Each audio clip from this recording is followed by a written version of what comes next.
దిద్దిన ధర్మ సింధూరమే శ్రీకృష్ణావతారం, పూరించిన భరత శంఖారావం.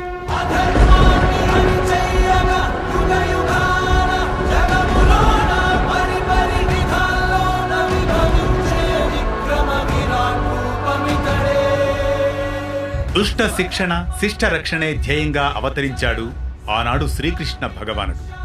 దేశంలో అలాంటి దుష్ట శిక్షణే ధ్యేయంగా అలనాటి ఆయన సందేశంగా యథా యథాహి ధర్మస్య అంటూ ముందుకు కదిలాడు నేటి భరత వంశీయుడైన భారత సైనికుడు.